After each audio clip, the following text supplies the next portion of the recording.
I think it's beneficial for troops overseas to receive care packages from everyday Americans because they can be away from their families for up to 6 months at a time, and that's really hard. And it's really motivating for them to know that they're constantly in the hearts and minds of the Americans that they're risking their lives every day to defend. I think it is extremely beneficial to send care packages to soldiers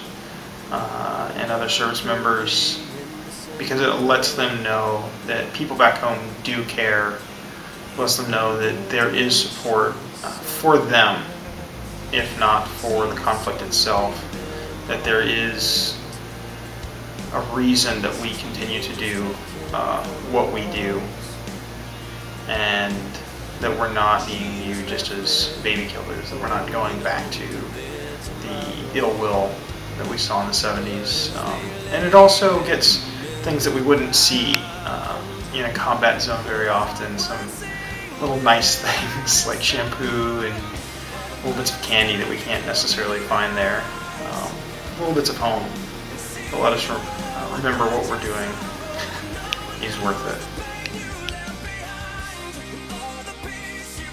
I know at my high school I was involved in our Key Club, and every year we would make Christmas cards for the soldiers, and as well as at my church we would take up collections for the soldiers, and that money would go to care packages that we would send overseas. Show appreciation for soldiers in a variety of ways.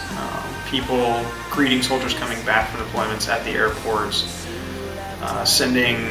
Christmas trees to deployed soldiers, sending tons of letters from elementary schools. But I think the most important ones and the ones that we view as touching us the most are the really personal ones. There was an instance I remember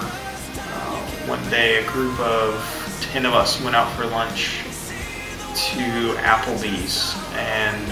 when we were getting ready to pay our check to go back to work, we asked the waitress for the checks, and